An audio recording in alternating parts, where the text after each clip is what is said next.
Olá, meu nome é Minon Pinho, eu sou diretora do FIM, Festival Internacional de Mulheres no Cinema. Estou aqui para dar as boas-vindas a todas, todos, todes que estão acompanhando essa transmissão online do Paradiso Multiplica, que integra o programa formativo do festival nesta edição. Bem, essa ação é uma parceria do FIM com o Projeto Paradiso. A gente está muito feliz de abrigar esses 3 encontros com essas 3 mulheres maravilhosas, Ellen Beltrame, Lídia D'Amato e Ana Júlia Trávia. O Paradiso Multiplica traz para vocês o conhecimento dessas mulheres em diversas áreas do setor audiovisual e a gente espera que todos esses bate-papos aí contribuam muito com a formação, com o intercâmbio entre mulheres nessa rede de afeto, luta e amor ao cinema.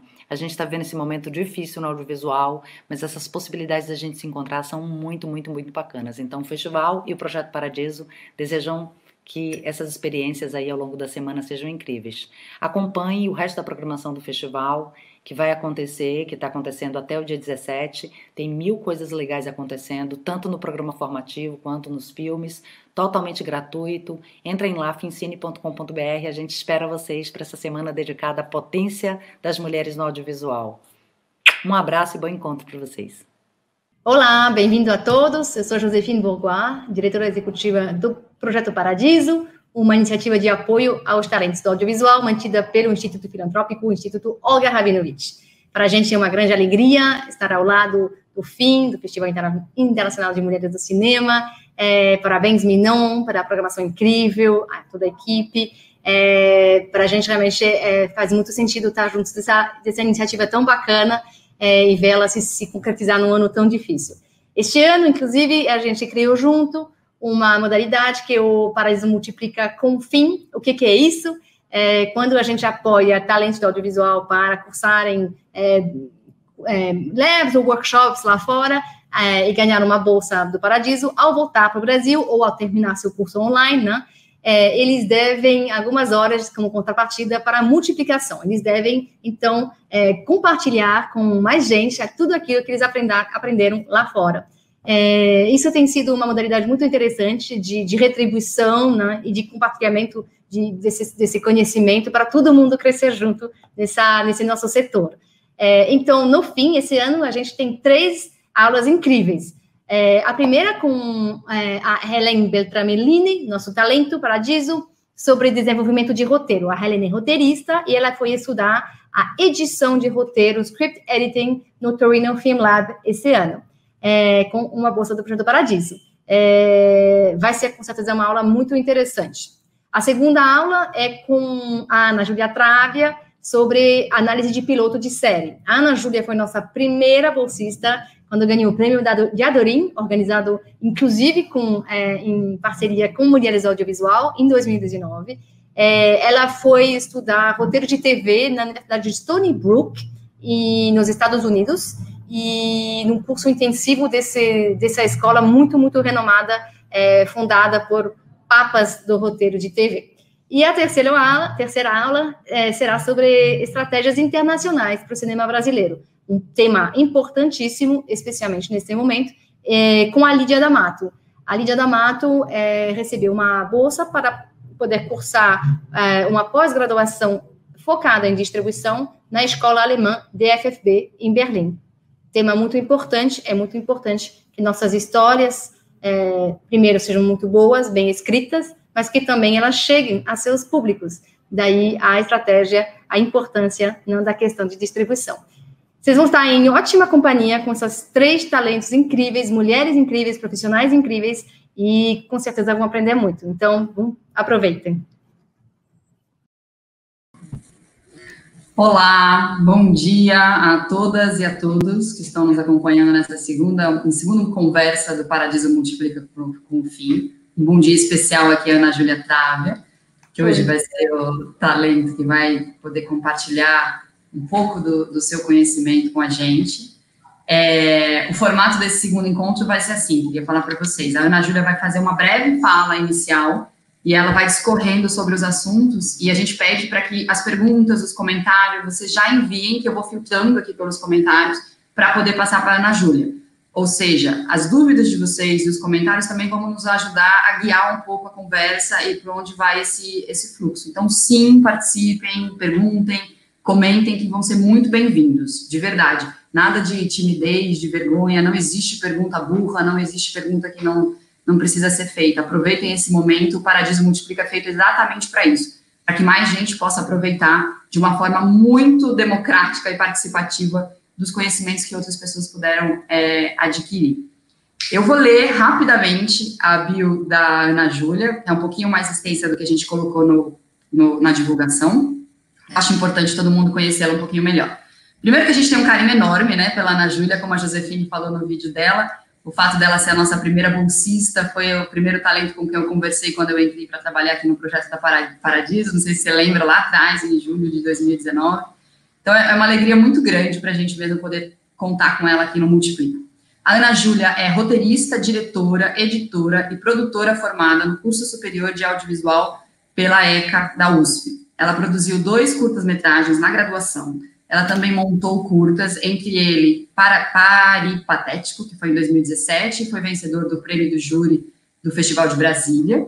E ela também montou o curta Você Tem Olhos Tristes, vencedor do melhor montagem de curta-metragem no Festival de Gramado deste ano, que inclusive é com alegria que a gente mostra ali do ladinho da Ana Júlia o Kikito, que ela recebeu há pouco tempo. A Ana dirigiu os curtas que foram selecionados para a mostra Foco da Mostra de Cinema de Tiradentes, o curta Sample, vencedor do edital de cultura inglesa do festival, e também Entenda o Processo Colonial em 5 minutos, integrante da peça Black Brecht, e se Brecht fosse negro. Venceu a 3ª edição do NetLab TV na categoria Social Video com o projeto da série Minha Querida Vagina. Foi assistente de roteiro da série Ninguém Tá Olhando, criado por Daniel Rezende. Atualmente, ela coordena o núcleo audiovisual do jornal Alma Preta e integra o coletivo de artistas negros Legítima Defesa. A Ana, aqui no projeto da Paradiso, foi a vencedora do prêmio Dia Dorim, como a Josefine já falou, e ela recebeu a Bolsa Paradiso para o curso intensivo de verão do programa de mestrado em roteiro de TV da Universidade de Stony Brook em 2019. Com certeza uma experiência muito bacana e tudo isso que ela já fez aí pela vida e muito do que fará, né? Ana, eu vou deixar agora o espaço aqui todo para você e eu vou te falando dos comentários, tá? Conforme você vai falando. Já quero dizer que tá todo mundo aqui desejando bom dia, gente dando parabéns, dizendo que está muito animada para essa aula. Então, bem-vinda, um beijo para você e vamos falar muito aqui. A gente deve encerrar lá por volta de 11h30. Tá certo. Bom dia, obrigada pela apresentação. Eu acho que está só um pouquinho desatualizado que o ano passado que eu fui coordenadora audiovisual da Alma Preta e atualmente eu sou... não, mas eu já mandei há pouco tempo, na verdade. Ficaram falando, e eu mandei bem em cima da hora, então não tem problema nenhum. Tá. E atualmente eu estou trabalhando mais como roteirista freelance mesmo, né? No começo do ano eu fiz uma sala na Conspira, e atualmente eu estou aí entre salas agora, mas focando nos meus projetos pessoais também, inclusive o projeto que eu comecei e desenvolvi bastante lá na Storybrooke com Alan Kingsbury. Então, para falar de piloto, eu acho que é muito interessante a gente falar de piloto de série, porque o piloto é a apresentação da sua série, né? Ele tem esse nome, né, já. Tipo, isso não é o primeiro episódio, é o piloto. E ele tem que ser como se fosse sobre tudo que sua série vai falar, você vai ter que apresentar no piloto. Então, ele é um documento, né? Ele é uma peça literária, né? Muito difícil e que tem que estar bem estruturada para as pessoas realmente entenderem que você escreve um bom piloto, assim, né? E quando eu fui... E essa era a grande diferença, uma grande diferença do mercado americano para o brasileiro, né? Porque o Alan, ele dava muitas dicas para a gente aprimorar o nosso piloto, principalmente porque o piloto, ele é uma peça de venda fundamental, né? E eu estou usando todos esses termos, assim, um pouco mais comerciais, porque eu acho importante também dizer que série é a obra audiovisual mais industrial que a gente pode ter, assim, né? Junto com novela também, mas no sentido de que é um processo que ele é muito industrial de formato mesmo, né? A Ana Mulaer, inclusive, né, no curso que o pessoal aqui do FIM disponibilizou durante esse final de semana, que eu tive a facilidade de ver, ela fala muito isso, que roteiro para série é muito sobre formato, e eu acho que ela tem razão, sabe? Principalmente porque você tem que respeitar, né? Tipo, o canal manda, e tem a produtora, enfim. Ser autor de série e de novela é muito difícil, porque você tem não só o público-alvo do espectador, mas você também tem que atender às expectativas do canal, né, do player, que a gente chama. Então, o Alan, ele compartilhou com a gente diversas ferramentas, e a gente focou muito no primeiro ato. E é muito importante eu dizer que a primeira página do seu roteiro de piloto, ela é a mais importante, e normalmente é nela onde vai estar o teaser. E o teaser, né, tipo, traduzindo um pouco literalmente, ele é isso, ele é a provocação e o que vai instigar o seu espectador a continuar vendo a sua série. E por que a gente tem o teaser? Por que a gente já não começa contando a história e tal? Se a gente for pensar, né, eu acho que a gente tem uma desvantagem em relação ao cinema quando a gente fala de série, e essa desvantagem está numa hashtag que eu chamo disputa de atenção. Na verdade, não só eu, mas, tipo, executivos de TV, todo mundo sabe que hoje uma das maiores coisas que um criador precisa enfrentar é essa questão de disputa de atenção. Por quê? Porque série você vai consumir na sua casa, você vai consumir no seu computador. Hoje em dia a gente sabe que muita gente consome série no celular, em transporte, né? Consumia, principalmente antes da pandemia, no transporte público, né? E na TV. E em todos esses aparelhos, você tem como acessar o quê? As redes sociais. Então, as séries, elas não disputam só com todos os canais, todos os players, né, todos os VODs que tem, mas também disputa atenção com as redes sociais. Então, você disputa atenção com WhatsApp, com Facebook, Instagram, agora TikTok, enfim, cada dia que lançar uma rede social nova, você vai estar disputando atenção com isso.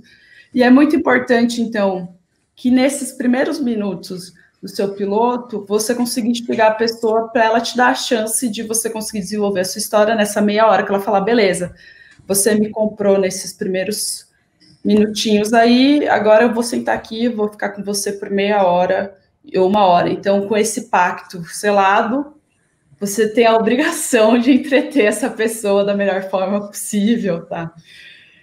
E uma das dificuldades que eu tive, assim, de enfrentar até em mesas mesmo, em trabalho, e que eu acho que o mercado brasileiro está começando a enfrentar atualmente, e a gente está começando a discutir cada vez mais sobre o piloto, e esse encontro aqui tá mais do que uma master, porque é isso. Eu também estou eterna aprendizada, assim, tipo, tem muita coisa para se aprender sobre escrita, e a gente aprende principalmente escrevendo, muito mais do que analisando, mas isso eu já vou falar logo em seguida. Uma coisa muito importante sobre série, gente, e que eu falo isso na coordenação, eu coordeno um grupo de roteiro, que também a gente faz encontro todas as quartas à noite, é o tema. E por que eu falo isso? Vou citar de novo, a Ana, a Ana Blair, ela traz e fala, olha, o tema é importante porque ele vai te segurar em momentos de crise. E eu também concordo com ela, mas e na série, ele vai te ajudar, ele vai te orientar, e a Carol Rodrigues, ela fala que é uma roteirista brasileira, né, que fez 3%, e ela fala, o tema é o seu mapa.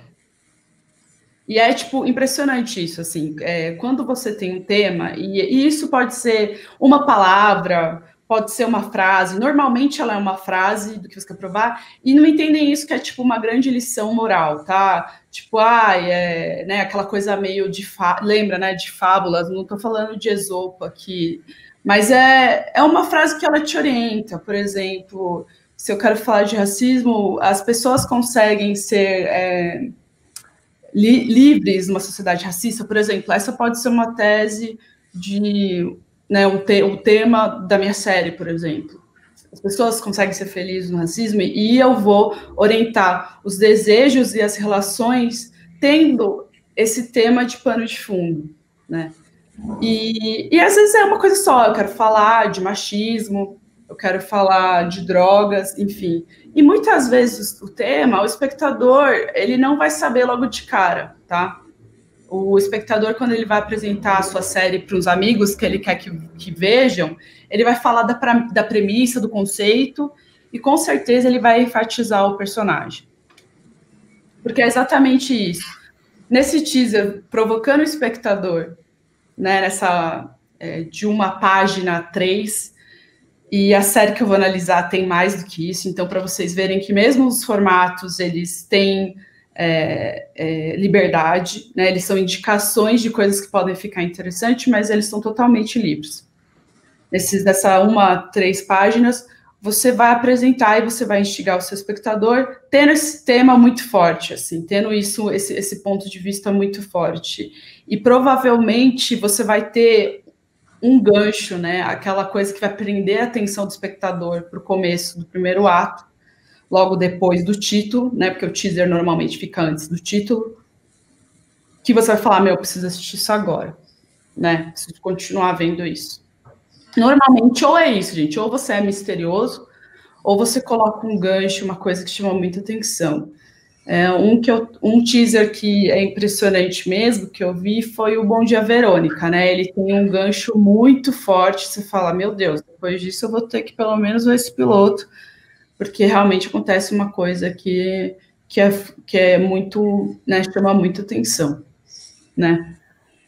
E aí, uma das coisas que a gente vai falar, e aqui eu tô falando de coisas já, gente, entendendo que vocês já sabem de história, né? Já sabem o que é uma história, já sabem o que é premissa, já sabem o que é conceito, e essas coisas mais fundamentos, eu não vou passar, mas se alguém tiver alguma questão, pode perguntar. Mas eu sinto que, enfim, se a gente tá aqui já falando de piloto de série, eu tô, né, inferindo aqui que vocês já sabem de alguma coisa, né? Tipo, já tentaram escrever ou querem escrever e estão estudando sobre isso. Então, a gente tem o seguinte, quando você vai apresentar esse piloto, pelo menos nos Estados Unidos, você tem que mostrar que você sabe contar a história, que você entende do formato e tal. No Brasil, cada vez mais, né? Antigamente, a gente tinha bíblias enormes, né? Em que os canais recebiam umas bíblias de 50, 40 páginas para provar que muitos realizadores tentando provar com esses documentos enormes que tinha história para ser uma série, né? E atualmente esses documentos que você entrega, principalmente para venda, eles estão ficando cada vez menores, né?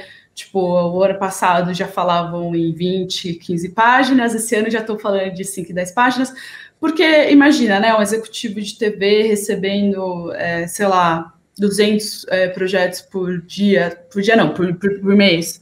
Imagina todo mundo entregando 40 páginas, assim. É óbvio que a pessoa, ela vai ler a primeira página, vai ler lá a sinopse de venda e vai dar uma chance, assim. E normalmente, gente, tipo, nas primeiras 5 páginas ela entende se é uma série que ela quer realmente desenvolver, quer conversar mais, quer saber mais. 40 páginas é uma loucura, é a gente querendo, né, é uma coisa meio literária, né, já começa a virar livro, assim. E quem gosta muito, quem é mais, né, da parte literária, que é pro audiovisual, ama. Eu sou mais do audiovisual, então eu amo. Quanto menor fica, melhor para mim, assim, porque é realmente esse trabalho de fazer uma bíblia, né, que é esse documento base para a série, que vai orientar todo mundo, né? A Bíblia orienta não só a mesa de roteiro, mas ela orienta também a direção de arte, a própria direção, enfim, a produção, ela vai orientar todo mundo. Então, é um documento que, assim, é da produção, né? Depois que termina, não é só para os roteiristas desenvolvendo os roteiros. Enfim. E aí, o Alan ele separou para a gente em 2 tipos de piloto. E aqui, com as profissionais brasileiras, eu já descobri que tem 3, na verdade. Mas o Alan separa em piloto premissa e piloto conceito, em que eu confundia muito os dois. Mas o piloto premissa, ele é um piloto em que o incidente citante ele vai estar nele. O que é? Isso quer dizer, ele é um piloto muito de apresentação e todo o resto do universo, todos os outros episódios são muito diferentes dele. O piloto ele vai apresentar aquele universo e vai mostrar por que as coisas mudaram, né?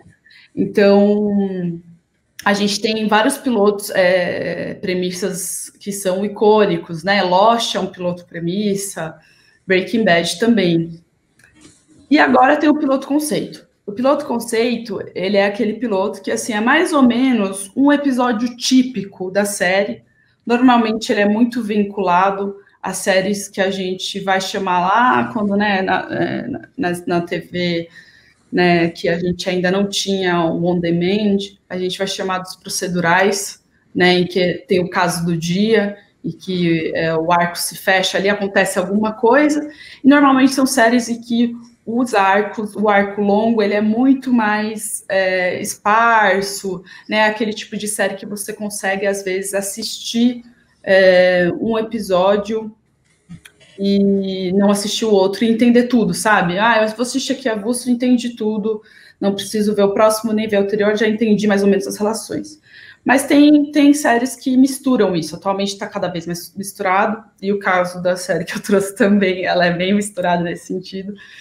E, por exemplo, Mad Men é um piloto conceito, né? A gente começa com um personagem ali, e Mad Men é uma série icônica também, né, que ela é usada como... Não, e em Mad Men que isso acontece, né, muita gente fala de Mad Men porque realmente é uma série bem ousada, e ela é bem procedural, porque é isso, você vê lá o protagonista, que eu esqueci o nome agora, ele tá... É o Don Draper, né, o Don Draper.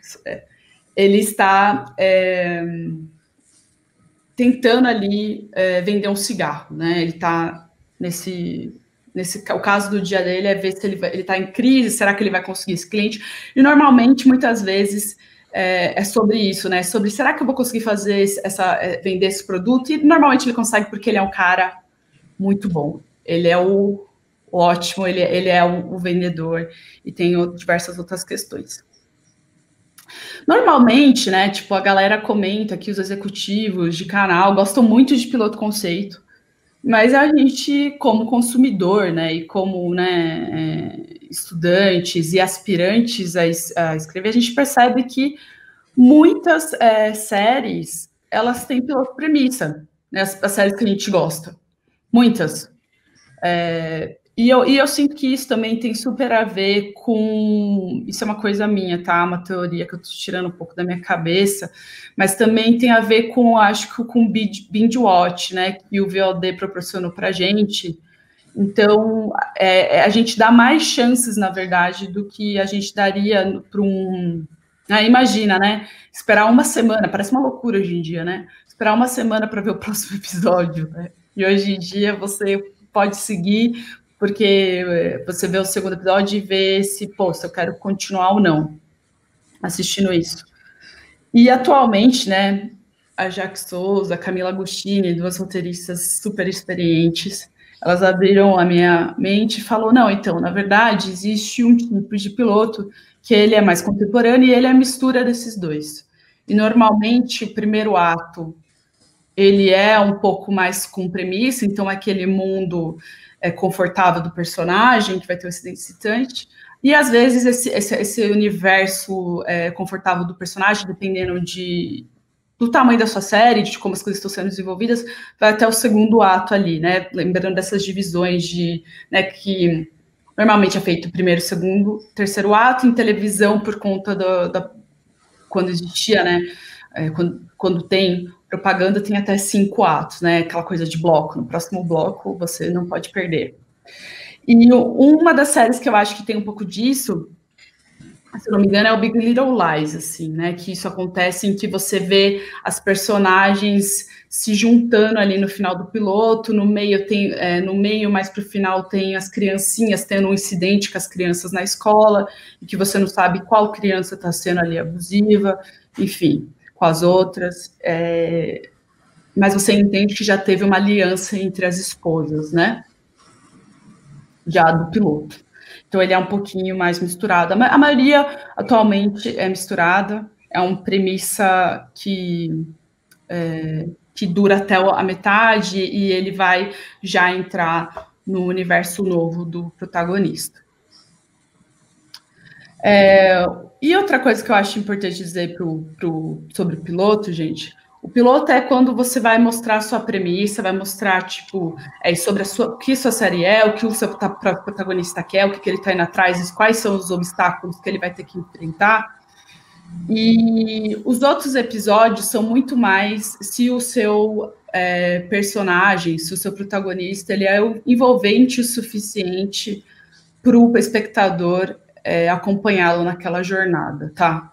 Então, é muito louco isso que eu vou falar, mas assim, conversando com os executivos e tal, e eles falam assim, não, o piloto, ele é o primeiro roteiro mais importante e o segundo episódio é o segundo roteiro mais importante. Então, quer dizer, o piloto você tem que convencer o espectador, mas no segundo episódio você tem que continuar convencendo. E quem nunca, né, falou assim, não, eu vi até o segundo episódio, o terceiro é ruim, né? A gente às vezes fala, o terceiro não é tão bom, ou o quarto, a gente, né, mas depois fica bom. A gente sempre tem isso, né? Mas assim, é muito importante que esses 2 primeiros sejam muito bons para o espectador continuar vendo a sua série. E aí é basicamente sobre isso, assim, sobre o que eu queria falar no começo. O piloto, ele vai apresentar a sua temporada, e ele vai apresentar, e como que ele vai fazer isso? Ele vai apresentar as relações que são principais, e ele vai ser muito claro com o tema, né? Eu acho que é muito difícil não usar as palavras didático e expositivo. Muitas vezes os roteiros dos pilotos são didáticos e expositivos. Eu acho super. Se você começa a analisar eles, pausar, você fala, caramba, ela falou na lata sobre o que é a série. Ela falou, ele falou o nome dele, né? Aquela cena do Walter White, né? Pegando no final ali do teaser do Breaking Bad, pegando uma câmera e dando o RG dele, né? Ele dá o RG dele pra gente. Ele fala, eu sou fulano de tal, tenho não sei quantos anos, tenho uma família. Ele fala que ele é super expositivo. Mas como você tá entretido e como aquela cena é tão louca, aquilo faz super sentido, aquilo, enfim, a gente consome aquilo e fala, não, é isso aí, tá certo, entendeu? Não é uma coisa que você trata ao espectador, não, agora eu vou te explicar e presta bem atenção. Você tá envolvido, né, naquela cena super, né, é isso, ele tá de cueca no deserto, gente, e tem uma sirene no fundo, então, assim, faz sentido eu ser expositivo nesse momento, entende? Mas aí, pra gente construir uma cena dessa, sendo iniciantes, né, aí é muita relação, é muito estudo, né, enfim, o cara já tinha trabalhado no Arquivo X, então ele tem alguma vantagem sobre a gente.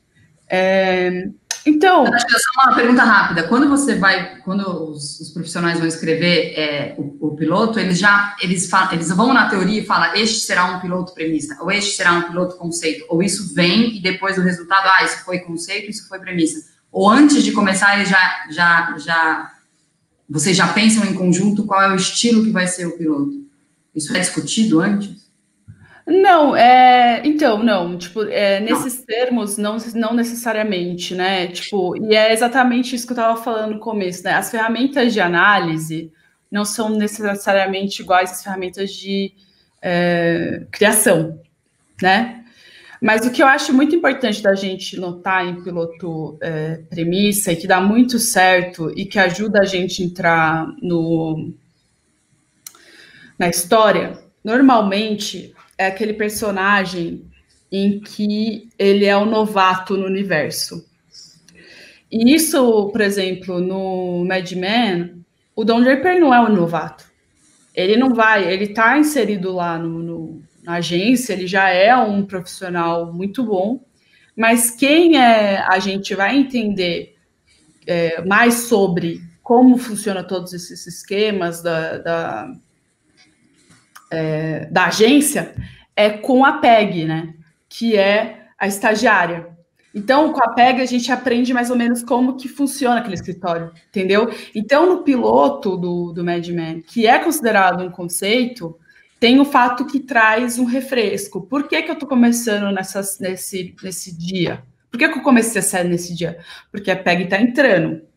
E porque o Don Draper está com uma dificuldade aqui. Por exemplo, né? Porque se fosse um dia, por exemplo, que ele tá... Não, hoje eu tô ótima, eu vou conseguir tirar de letra essa campanha aqui. Não tem nem muito por que começar, né? Normalmente, o premissa, ele sempre traz o cara novo, o novo olhar. E normalmente as outras relações, elas já estão estabelecidas, mas é pelo olhar desse cara que a gente vai entender como elas funcionam. E a maioria é assim, gente. A maioria é assim... Pensando Sex Education, eu acho que acho que a menina loira que chega, sempre tem alguém chegando, ou se não é aquela coisa do cara, do principal, tá se mudando, né? Tá de mudança, ele chegou num novo trabalho. É muito difícil, assim, ser diferente disso. Agora, assim, por cima, por exemplo, Fleabag, né, que eu dei como exemplo, não. Ela é uma mulher que tá...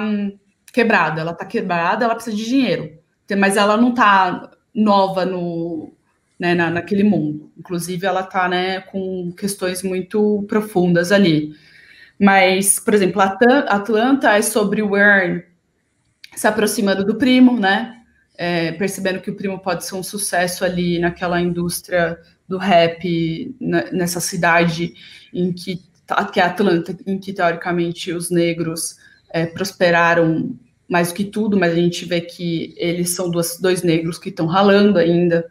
Então, muitas vão adotar esse artifício. É interessante mesmo. Uma das dificuldades, uma das coisas que a gente sente, que eu já senti em sala de roteiro, é essa. Por que eu estou começando agora? Por que eu começo minha história hoje? Sabe? É uma crise, assim, de repente a gente tá lá num flow, falando, não, foi muito legal. Mas, gente, por que é hoje? Todo mundo fica assim, meu Deus, a gente ficou 3 horas conversando, a gente já fechou várias coisas, e realmente, então, eu acho que isso é uma coisa que a gente precisa entender, assim. E aí, ter esse tema, gente, é muito fácil na cabeça, em que, né, o head writer, que é o chefe da mesa, e o showrunner sabem, isso vai facilitar o trabalho de todo mundo. Muito, assim, muito. Muito mesmo. Mais do que a gente fica muito no personagem, eu acho que os brasileiros estão conseguindo superar uma questão de, tipo, os personagens bons. Eu acho que isso está acontecendo já, que é, tipo, o que ele quer, quem ele é, a falha que ele tem, isso normalmente a gente está conseguindo fazer. Mas eu acho que a gente se perde muito em tema ainda. E que é fundamental, porque como é que você sustenta tanto tempo? E não só tema, né? O que sustenta muito uma série é as relações dos personagens. pensa todas as séries que, tipo, você gosta e como funcionam as relações entre os personagens, assim, né? Se a gente pensar, por exemplo, Atlanta mesmo, Atlanta é sobre dois primos, sabe? Mais, assim, quando a gente vai secando, né, analisando, indo nessa coisa mais seca do osso, assim. Isso aqui é uma história de primos. Primos que têm umas questões e que estão tentando trabalhar juntos. É um negócio familiar que eles estão tentando fazer ali, né? Em Secure, por exemplo, é uma relação de amizade. Apesar delas viverem várias, né, a Molly e a Issa, elas viverem questões de amor, a relação entre elas é fundamental. Dentro do quê? Dentro do tema de insegurança, dentro de, tipo, dessa maturidade que está chegando, esses 30 anos. A gente não tem mais 20, a gente tem que ser mais estável. Em tudo, no trabalho, nas relações amorosas, com os pais, enfim. Mas aí é isso, dando uma viajada aqui, né? Aí eu estava falando que eu acabei escolhendo Euforia para trazer aqui, e foi um desafio para mim, assim, porque eu assisti Euforia 2 vezes já, e foi a primeira série que eu fiz isso, de assistir 2 vezes, e eu acho que é uma série super difícil, assim, de entender muitas coisas, porque, assim, entrando na primeira página do Google para ver se tinha umas grandes discussões, não tinha muito material, assim, mas também não vou dizer que eu, nossa, pesquisei muito, mais ou menos.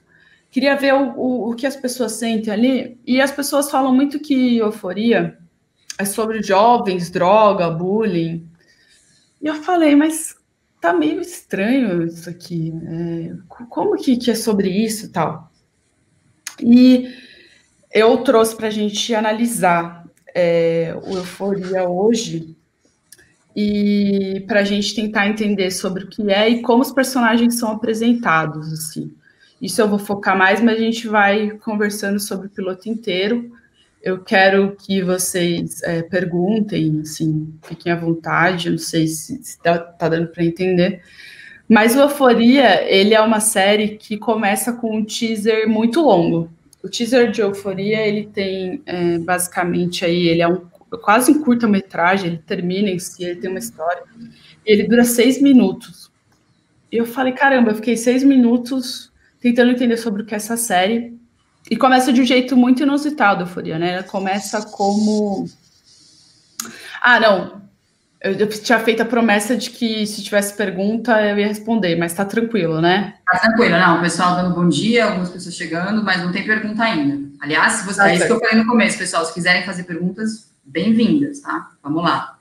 Já teve uma pergunta aqui rapidinho, Ana, que entrou agora. Se você teve acesso ao roteiro de Euforia, você leu? Não, eu não li o roteiro. Então, é exatamente isso também, que é isso que eu tô falando. A gente tá analisando no último estágio, né, de exibição. A gente não tá pegando a Bíblia de Euforia, a gente não tá pegando o roteiro, né, isso é uma questão. A gente tá vendo como, depois de passar por tudo, né, da produção, da pós-produção, da distribuição, do marketing e da exibição. Então, assim, é isso que eu falei no começo, tipo... As ferramentas de análise podem ajudar a gente a encontrar meio fraquezas no nosso processo de escrita, né, e inspirações, mas elas normalmente não são ferramentas de escrita, sabe? Muitas vezes, assim. E para mim, essas são um pouco as questões de diversos manuais, né? Os manuais, eles conseguem...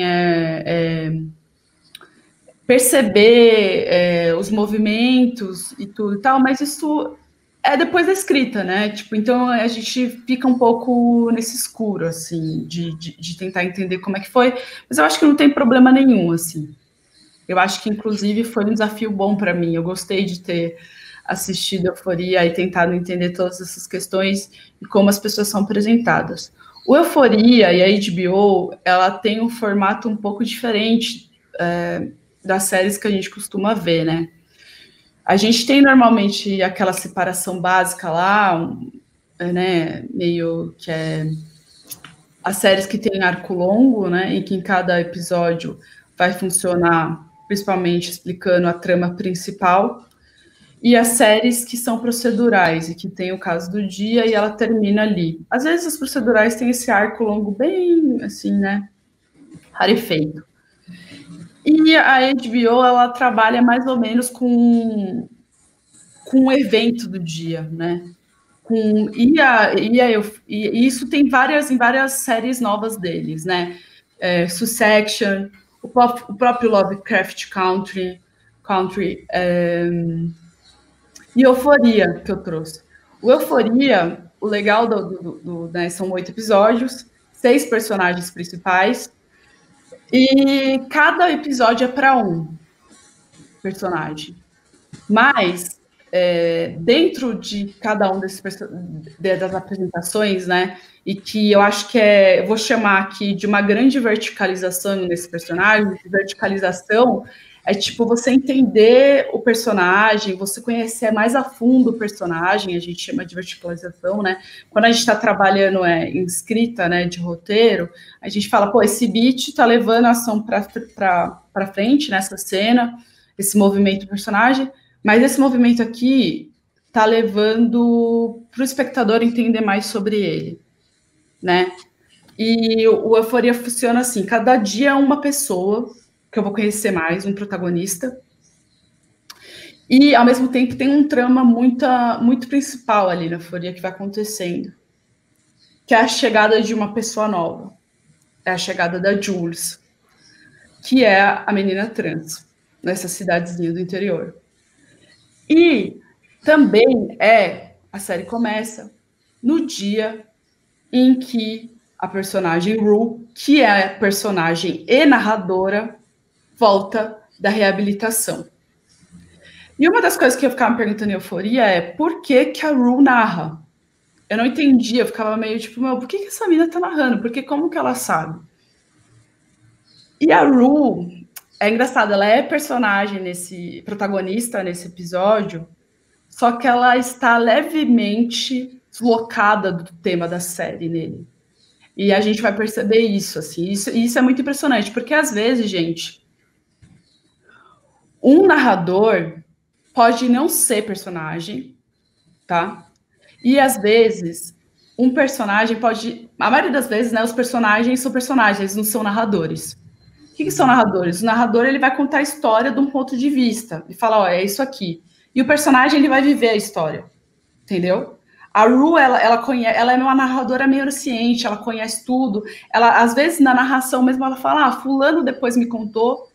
E às vezes ela brinca com a própria questão dela, né? Porque a Rue, que é a personagem interpretada pela Zendaya, ela é viciada em drogas, né? E ela tem uma questão de... Ela quer sempre se drogar, porque assim que começa a série, a gente entende por que ela se droga. Ela sente demais. Ela sente o mundo de uma forma muito profunda, e as drogas fazem com que ela fique no estado, às vezes, de não sentir nada que ela adora. Ela adora não sentir nada. Mas eu acho que ela é uma grande mentirosa também. E ela vai se provar mentirosa no final do piloto. Ela fala que ela não quer sentir nada, mas ela mente. Principalmente porque ela está inserida nessa cidadezinha. Assim. A cidadezinha é muito interessante a gente entender que não é à toa que era uma cidadezinha qualquer nos Estados Unidos, essa história também. Assim. Tipo, essa história em Nova York não seria assim, sabe? E quando a Julie chega, é um marco. Eu vou mostrar uma parte para vocês do teaser, desse teaser enorme, que eu acho que é um dos maiores teasers que eu já vi, e que a Rue vai ficar falando dela. Ela faz grandes elipses, é bem épico. Começa no nascimento dela, e ela fala, eu nasci 3 dias depois do 11 de setembro, e meus pais não saíam da frente da TV. É quase um Black Mirror, assim. Ela fala, gente, eu tenho todas essas questões porque eu sou da geração pós-11 de setembro, os Estados Unidos está uma doideira, as pessoas estão loucas, enfim, no sentido... Não estou falando nem de saúde mental, mas de uma histeria, né, coletiva mesmo, assim. As pessoas estão... aconteceu esse grande desastre, né, esse ato aí de violência enorme. E ela nasceu 3 dias depois disso, assim. E ela fala que meus pais não saíram da frente da TV. E aí ela começa a falar em que ela tem diversos diagnósticos e chega a ser trágico, né? Porque ela tem 4 anos e ela tem tudo, né? Ela pode ser bipolar, ela tem DDA, ela também tem toque. E o que vai resolver é a medicação, né? Tipo, é meio isso, assim, a gente não tá muito mais nos dias atuais, assim, ela foi criança ainda no começo dos anos 2000, então era meio, não tem jeito, essa menina tem que ser medicada, assim, essa é a solução para essa classe média americana desse interior, ser medicada. E ela vai explicar em que ela sente um mundo demais. E tem um momento para mim no teaser em que vai dar um pouquinho o tema da série, em que eu não vi em nenhum lugar. É uma teoria que eu tô falando, em que, tipo, outro dia vai chegar uma pessoa contra lá e falar, nossa, a Ana Júlia viajou. Eles ficaram 1 hora estando uma puta viagem. E ela não deveria ter falado aquilo. Eu acho que não, tá? Eu senti que falei, meu, agora eu sei dessa série, agora eu entendi. Euforia. Eu, inclusive, tinha achado que Euforia era sobre euforia. Mas é um estado, na verdade, é um estado em que as coisas acontecem, tá? Ou euforia. Não é necessariamente o tema da série. Aí eu vou colocar aqui. Agora, esses 6 minutos do teaser, você achou demasiado excessivo ou você acha que ok, funcionou em 6 minutos? Ou você acha um exagero?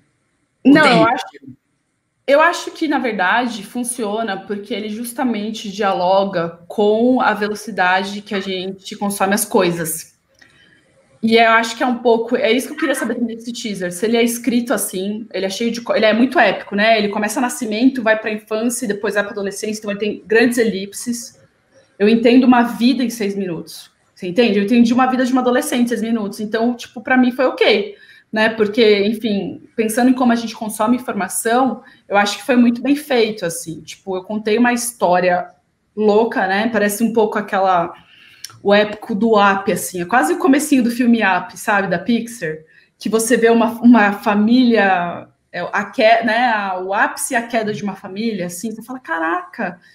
Muito rápido, né? Mas eu acho que na Pixar, eu acho que é até 3 minutos, eu tô achando. Assim, lembrando que eu lembro que eu fiquei impressionada também, e analisando, eu acho que é 3 minutos, não chega a ser 6. Mas tem a ver com as sensações, assim. Eu acho que é muito importante isso em Euforia, que tem a ver com a direção de arte, com a montagem, com a direção, uma sensação que eu quero passar. Tipo, é meio ficar... É isso, você fica nesse lugar, eu quero saber o que vai acontecer agora, né? E aí, eu vou colocar aqui, para mim, essa minutagem acontece aqui, parece... Vou colocar aqui, tá? Tá, estamos vendo a sua tela aqui. Você vai colocar um trechinho. Esse trechinho aqui para mim, em que a Rue, ela tá indo para a escola com a irmã, e é muito engraçado já, porque tá rolando umas elipses muito loucas aqui, tá? O que é importante nesse teaser é acompanhar a trajetória da Rue no nível de sensações, porque se a gente for falar de temporalmente, ele dá saltos enormes, ele vai e volta, tem muito já. Desde o teaser, tem flash forward e flashback, entendeu? Então, é uma história pelas sensações, não muito pela... eu tô respeitando totalmente o tempo. Não tá, sabe? Então, eu vou pôr aqui uns segundos.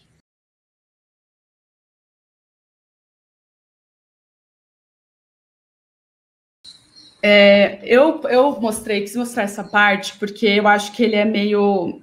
Já passou, né? Quase, é isso. Ele começou no 4 minutos do teaser, em que a Rue explicou que ela tem essa questão com remédio já, tem questões de saúde mental muito sérias. E eu achei importante essa parte, porque ela fala, né, tipo, olha, você não pode ficar bravo comigo. Eu não construí o sistema, eu nasci assim e, tipo, não fui eu que ferrei, não fui eu que... A questão não sou eu. A questão é tudo isso que tá aqui. E eu acho muito impressionante que o moleque mostra essa cena de sexo para ela. E ela fala, meu... E aí corta para ela cheirando. E eu acho isso muito impressionante, porque eu não tinha valorizado muito isso na série. E a questão da liberdade sexual da geração Z é uma questão. Mas me faz perguntar, será que essas mulheres são tão livres assim, essas jovens? E percebendo o piloto, aqui já pelo teaser, a gente vai ter as apresentações dos personagens, mais ou menos, porque são 6, gente, é muita gente para apresentar. Eles ficam mais ou menos até os 15 minutos apresentando todo mundo, que são, eu listei elas aqui, né? A Jules, a Rue, a Cat, a Mad, a Casey, o McKay e o Nate. O Nate, ele é o vilão. Ele é o homem branco, hétero, cis, jogador de futebol, que namora a menina mais gata. Ele é o vilão da história, tá? E aí, depois disso, na verdade, o Nate, ele é o terceiro a ser apresentado, né, no piloto. Porque o que acontece? Eu já vou voltar para Euforia, para o piloto. Mas a gente entendeu aqui, para mim, eu mostrei essa parte do teaser porque eu vou discutir todos esses bits, assim. Isso é muito importante para o teaser e para a série inteira, assim. Porque eu falei assim, meu Deus, o que está acontecendo aqui é isso. A Julie chegou, uma menina trans chegou, e ela vai escancarar o problema do sistema dessa cidade. Para mim, e é muito louco, porque nenhuma sinopse de Euforia, tô falando, é uma série que fala sobre machismo e patriarcado. E nenhum está escrito isso. Nenhum está falando isso. Nenhum está falando, é contra a normatividade. Não está falando disso. É muito impressionante, porque a gente se envolve com as questões, que é o quê, gente? Quando a gente fala, é isso que a gente fala para as nossas crianças, né? Quando o bullying, não é o bullying em si, né? O bullying, ele é um reflexo das opressões que ocorrem na nossa sociedade. Então, não é sobre o bullying, não é sobre gordofobia, nem sobre bulimia que passa, ou sobre drogas, mas é uma questão da nossa sociedade que os jovens, que ele vai justificar, né? A Ru justifica. Eu sinto demais. Eu sinto todas as opressões muito. E aqui nessa parte da série, quando eu terminei de analisar o piloto, eu fiquei falando assim, eu não sei a orientação sexual da Ru. E a Ru, nesse episódio, ela não faz o que todas as outras meninas fazem, que é transar. A Ru não transa no piloto. E todas as outras transam. Aí eu vou fazer o seguinte, eu vou mostrar o desejo da Ru, em que a gente vai encontrar essas duas outsiders, que é a Ru e a Jules. Porque a Ru tá com o olhar renovado. Ela saiu da rehab. E a Jules é uma menina que tá chegando agora. Chegou 2 semanas antes das aulas começarem. Né? E aí eu vou mostrar essa partezinha aqui, que eu vou ter que avançar um pouco, em que a Ru está saindo do rehab, e a mãe dela fala, você está começando uma nova vida, e ó a cara que ela faz, ela, nossa, legal, nova vida aqui, hein, mãe? E ela tá...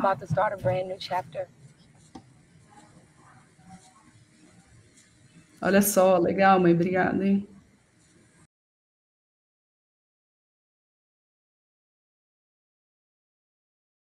É exatamente isso. Ela fala o que ela quer. Eu que saio do rehab, eu não tenho a menor intenção de ficar sóbria. E é isso que ela vai fazer, o piloto inteiro. Ficar sem intenção de ficar sóbria. Aí os próximos movimentos dela é encontrar o traficante local, em que ele fala, fiquei assustado, você me assustou pra caramba. Aí ela falou, não, imagina, me dá aí o rolê.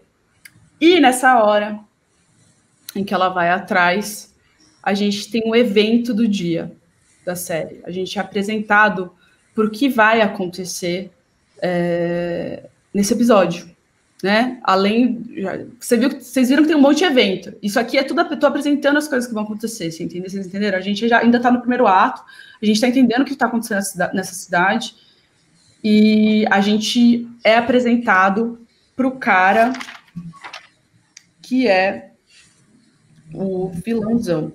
E aí eu vou pular aqui, vou apresentar de novo. Vou colocar.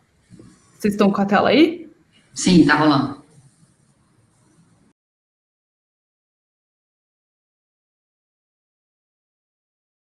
Eu acho que é bem importante a gente associar esse momento com aquele momento do teaser que eu falei, que é, ela falou, esse sistema é ferrado, e ela volta aqui, esse cara tentou pegar na minha bunda.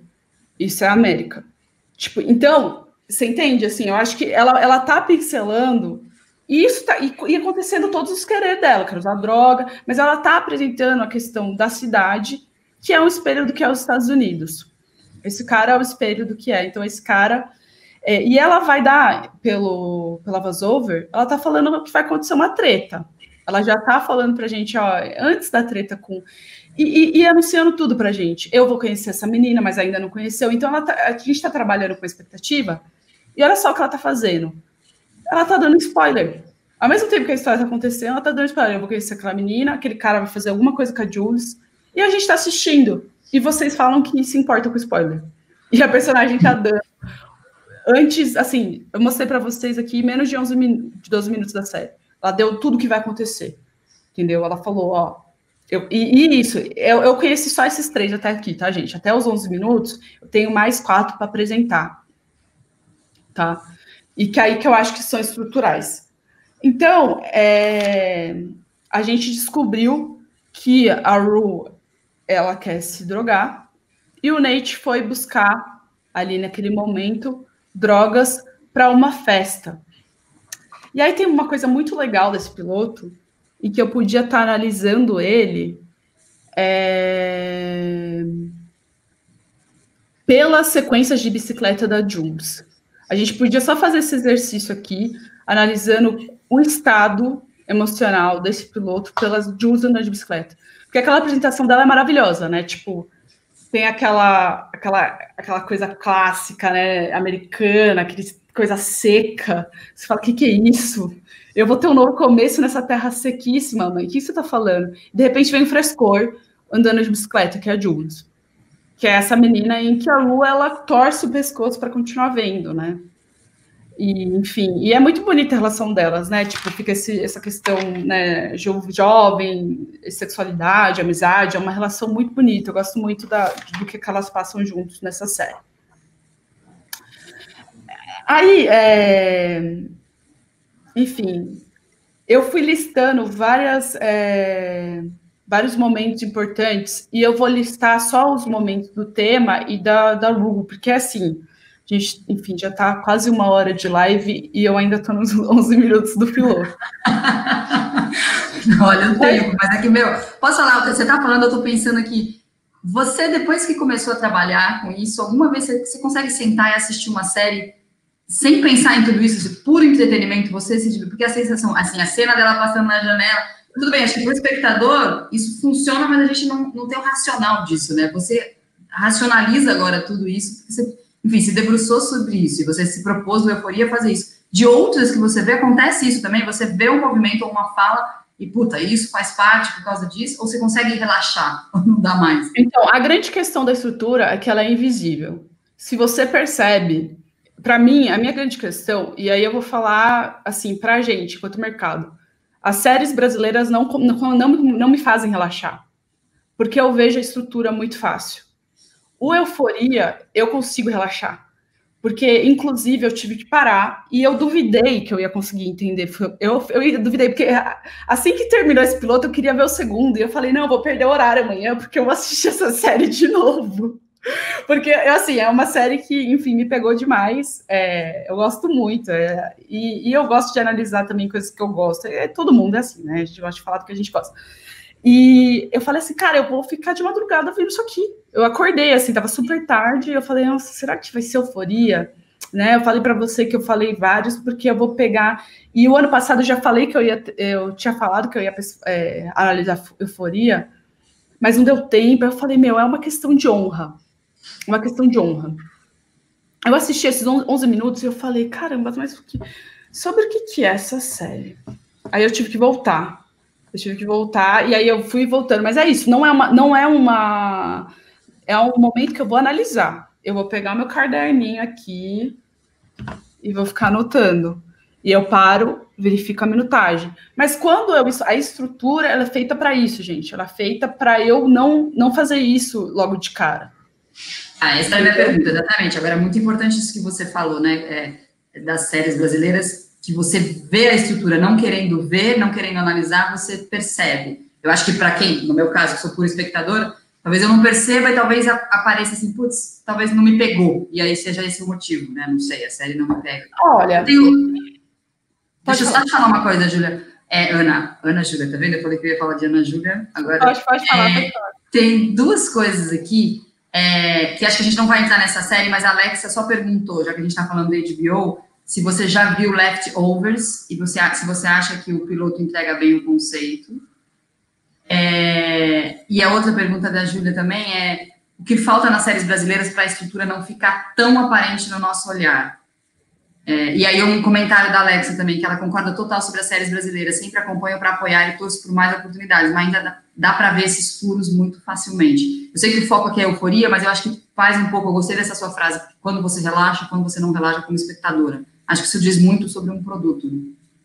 Então, eu acho que tem a ver com respeitar a estrutura. Acho que tem a ver com uma questão de a gente entrar no sistema mais industrial mesmo de produção de série.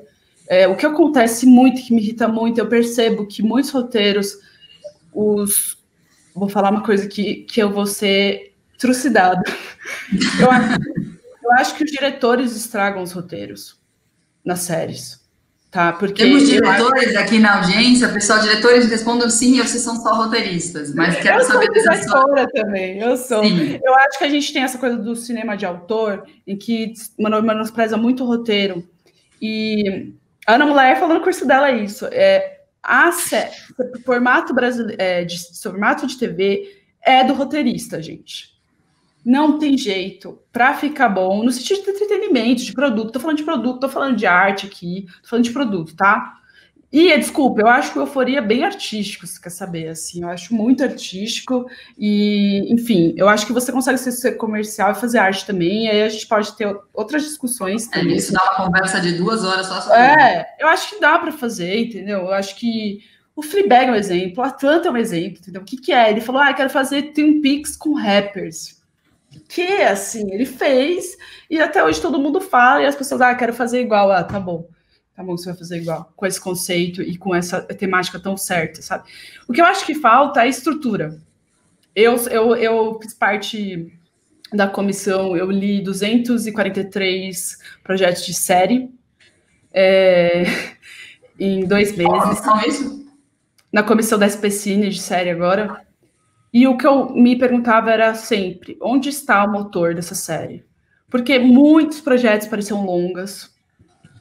E assim, não tem problema você fazer uma série limitada, gente, que é uma série que vai acabar, não tem problema nenhum você fazer uma minissérie, né, como a gente chama também, não tem problema, acho que não tem problema nenhum, são formatos diferentes, tipo, tem vários players que estão abertos para isso atualmente também, as séries limitadas, porque eles gostam muito de renovação. Mas você tem que saber, entendeu? Você tem que saber que você está fazendo uma série limitada. Você tem que saber qual que é o motor, você tem que saber qual que é a relação da sua série, que é importantíssima, que se essa relação não existir, a sua série não existe. Se esse personagem existir, a sua série não existe. Então, tipo, eu acho que falta algumas coisas, tipo, isso, a gente está manjando de premissa, a gente está fazendo personagens fortes, mas de repente é um personagem que não cabe na história, assim, acontece muito isso, assim. Eu tava falando com um amigo, eu assisti em binge watching Bom Dia Verônica, tá? Eu assisti em binge watching. Assisti em 2 dias.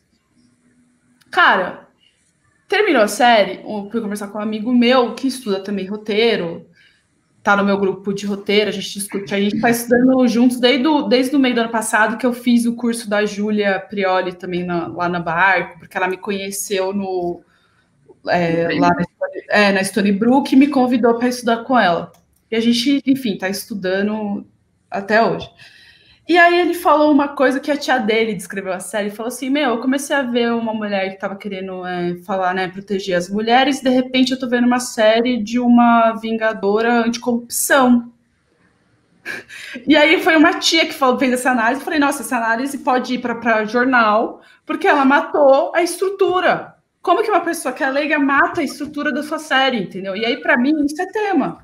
Se eu sei que o tema entendeu, é machismo, ou o tema é corrupção, como que eu costuro isso? Como que eu coloco? E para mim, às vezes, tá? Eu acho que tem vários méritos do roteiro ali, tipo, os ganchos estão fortes, a gente fica instigado, mas tem várias coisas que ali eu fico pensando, será que não foi a direção? É um problema de showrunner? O que aconteceu?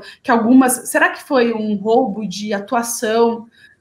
Não, os atores que são mais velhos, eles dão uma roubada um pouco na série, e aí a gente tem que ver que o quê? Uma pessoa que sabe sobre o que é a história, que sabe que é o tema, que sabe onde o personagem tem que ir, ela vai ter que discutir com diretores que querem gastar metade do orçamento querendo fazer um plano sequência que não vai dizer nada para aquela história.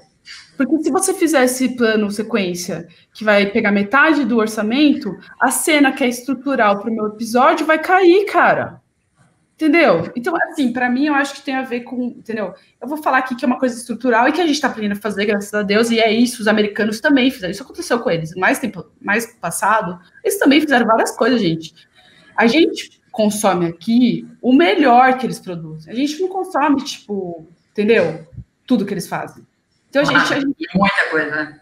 Eles consomem muito, então eles fazem um monte de besteira também, entendeu? O que chega aqui é o que tá disputando meme, sabe? É difícil mesmo. Mas tinha um número, não sei se isso ainda enfim, uma vez quando eu fiz uma entrevista faz já uns 10 anos, que era de cada 20 pilotos criados, produzidos, acho que um passava e virava. Também tem muita coisa que fica que a gente não vê, que talvez aqui depois sejam desenvolvidos, né? Então é muito...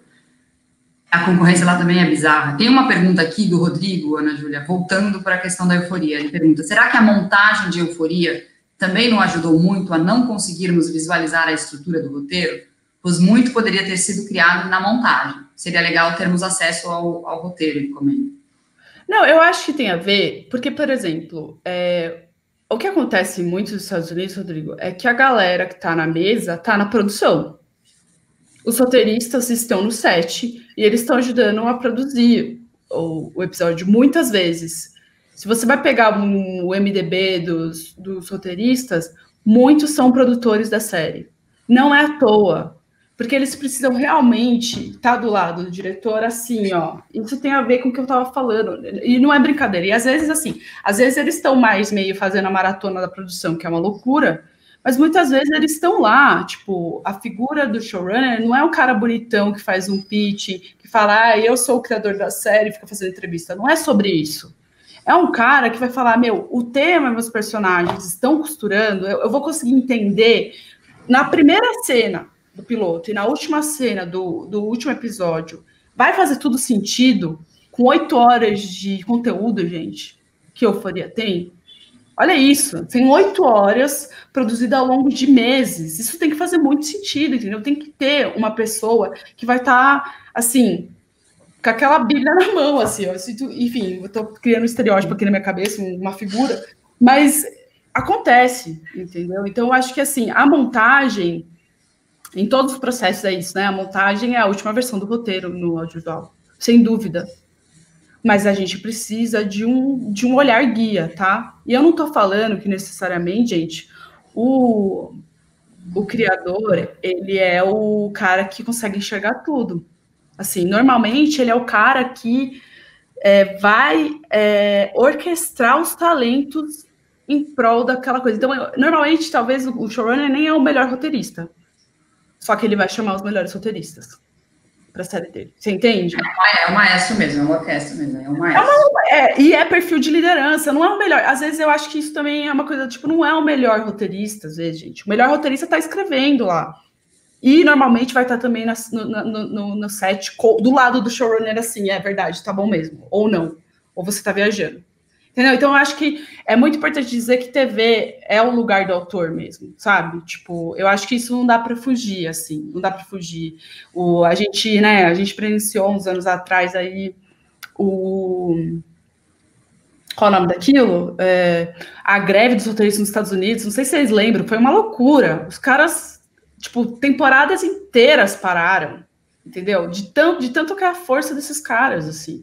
quanto é a força. Você acha que isso que você comentou dos roteiristas no set, nos Estados Unidos, você acha até uma coisa que a Júlia pergunta aqui, que falta isso nas produções brasileiras, os roteiristas das séries de TV que eles estejam de fato no set? Você percebe esse movimento?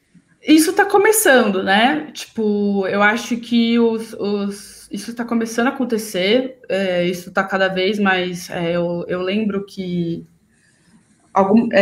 isso está começando a rolar cada vez mais. Tipo, porque você percebe que é isso, assim, às vezes os diretores eles roubam muito a atenção para um artifício que não é importante ali, sabe? Eu acho que é fundamental a gente perceber isso, assim. Eu sei que você vai voltar para a Euforia. Tenho só 2 perguntas. Só confirmando se você assistiu a série que a Alexa pergunta, o The Leftovers, você conhece? Eu sei que Leftovers é do mesmo criador do Watchmen, não é?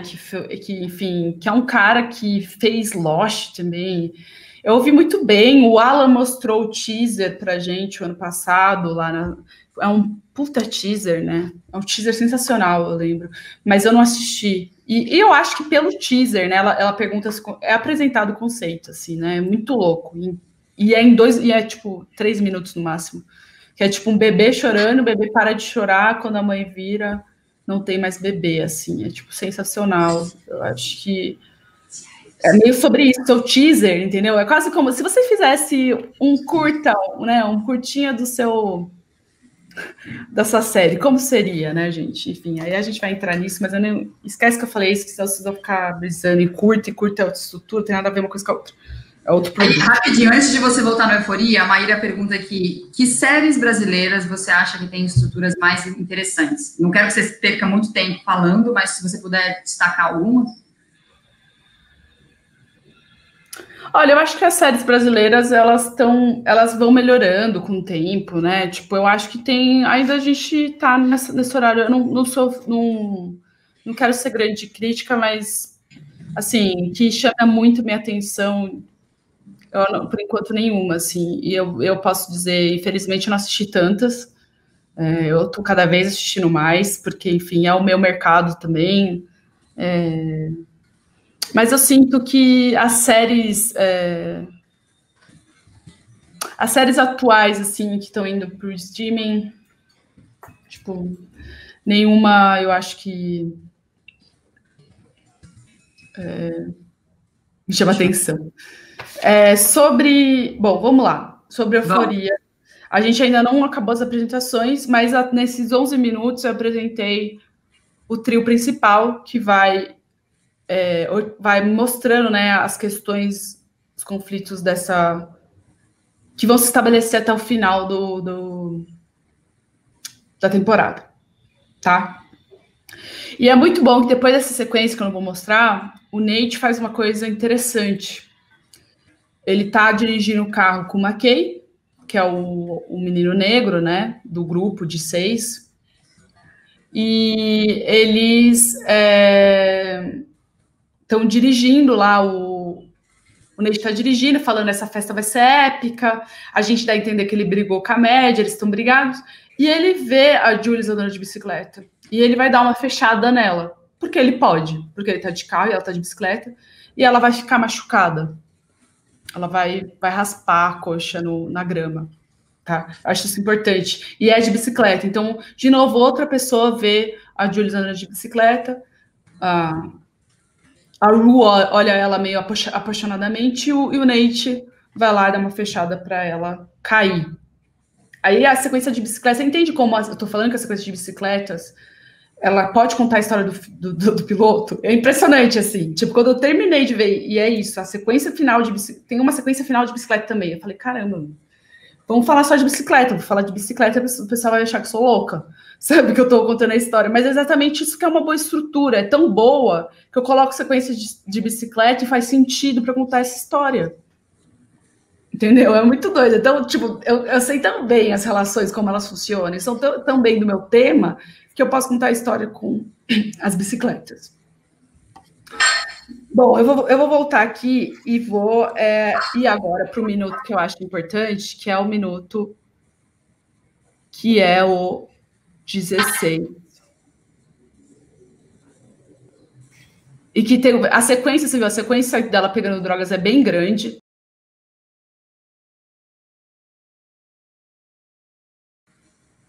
Então, nos 15 minutos aqui do piloto, é o primeiro obstáculo, né, dela usar droga. Ela já usou, na verdade, né, tipo, ela teve uma conversa com o traficante, o Fesco, ele meio tentou falar para ela não usar, ela usou, e aí que é a primeira vez uma pessoa, né, um intimate opponent, vamos dizer assim, né, não um antagonista, porque a mãe dela quer o bem dela, na verdade, né, mas não quer o que ela faça, o que ela quer fazer. E ela vai dar filha, você só vai sair daqui depois que você fizer o exame de drogas, e ela vai fazer aquela digressão que acontece durante a euforia inteiro, que é, posso fazer várias alternativas aqui, eu posso tomar muita vitamina B e quase morrer, eu posso comprar urina estética que é muito cara, ou eu posso falar com a minha ex-melhor amiga, que é a Lexi, e a gente vai conhecer uma das últimas personagens que não apareceu ainda, que é a Mad. E aí, é isso. Nos 20 minutos, eu apresentei todo mundo. Eu vou voltar aqui, tá bom? Eu apresentei todo mundo. E nos 20 minutos, aparece a questão que a Rue, o que ela fez com a família dela, sabe? O que ela prejudicou aqui, que a irmãzinha dela pegou ela em... Como é o nome disso, né? Em overdose. E aí a gente já vai para mim, começa mais aqui o segundo ato, em que o que está acontecendo aqui... Isso acabou de mostrar, tá? O que ela fez com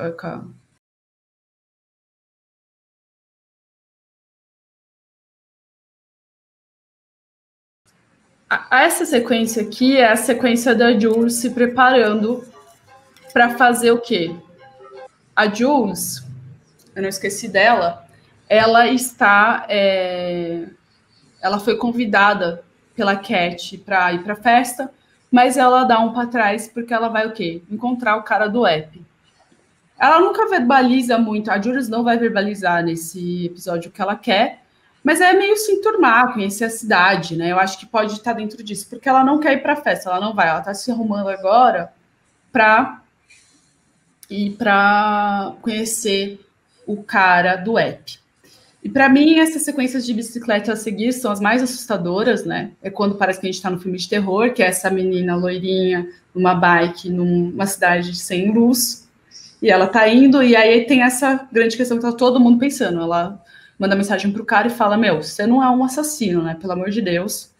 Você fala, ai meu Deus, ela vai entrar naqueles hotéis em que a gente vê em todo filme americano de serial killer, ela vai entrar. E ela entra. Nesses 20 minutos, gente, foi apresentado, tipo, os quereres dos personagens até agora, né? Então, lá naquele comecinho, que é a apresentação, que eu acho que é mais ou menos 8 minutos, a Rue, ela quer não ficar sóbria.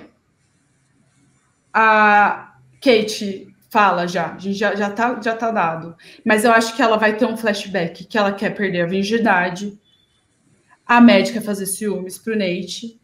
E o Cassie e McKay querem ficar juntos. Isso eu já falei, mas é só pra gente lembrar um pouco, porque eu acho que isso é importante. E aqui eu acho que a gente vai para um lugar muito importante, que eu acho que é muito legal de ver, que é a cena 24, que ela vai brincar com aquelas outras duas cenas que eu mostrei, que eu acho que é sobre o tema da série. Não é sobre... Eu acho que é o arco que tem a ver com essas meninas, e é o arco que tem a ver com a Julie chegando também. E aqui eu acho que eu chamo de festa da misoginia, essa sequência.